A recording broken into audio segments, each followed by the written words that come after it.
This simulation is going to help us to understand collisions in more detail. So what you're looking at are two billiard balls. Billiard ball 1 is in green and billiard ball 2, which is in pink.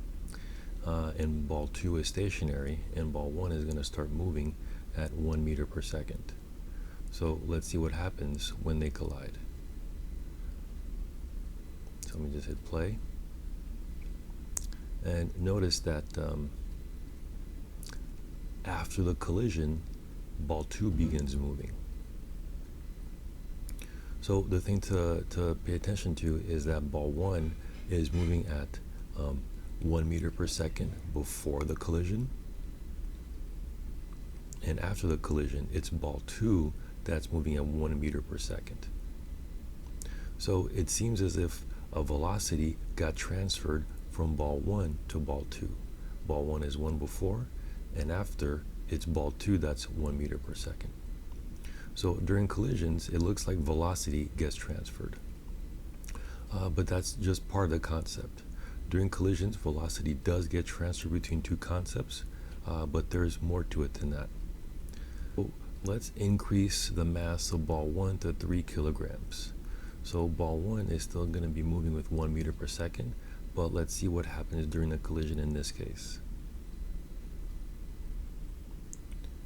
So ball 1 is moving with 1 meter per second, and notice that after the collision, ball 2 is now moving faster. So it appears that the mass of an object during the collision also affects velocity. So that after the collision, ball 2 was moving faster. So ball 1's mass increased to 3 meters per kilograms, and after the collision, you see that ball 2's velocity increases. So it also appears that the larger the mass of ball 1, the greater the velocity of ball 2 after the collision. So during collisions, you have to consider two things: the mass of the objects that are colliding and also their velocity. So when we describe collisions, we're going to describe them in terms of two things. So we're going to describe them in terms of the velocity that they're moving with, but also the mass of the objects. And a combination of those two things, an object's mass and its velocity, we're going to call that momentum. So as we just saw in the last video, you had a collision where you have two objects, and let's say that they both start off with the same mass. And when they collide, so billiard ball 1 was moving with the velocity of 1 meter per second before the collision, and billiard ball 2 is stationary before the collision. But then after the collision, billiard ball 1 was stationary and billiard ball 2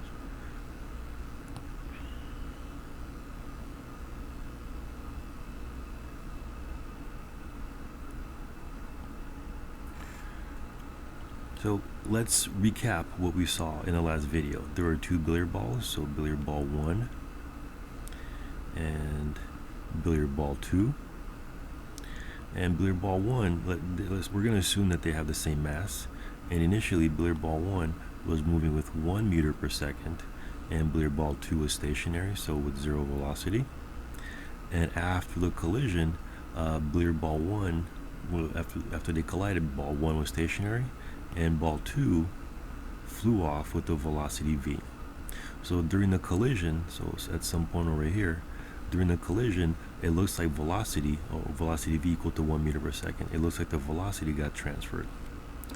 So, but there was more to that. When we looked at when we repeated it, you saw that when we made billiard ball 1 bigger,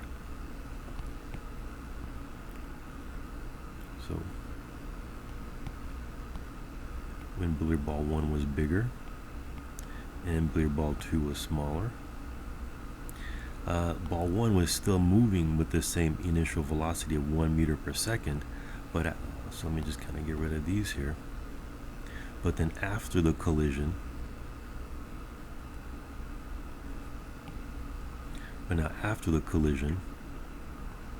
you notice that so this was billiard ball 1 here, but after the collision, billiard ball 2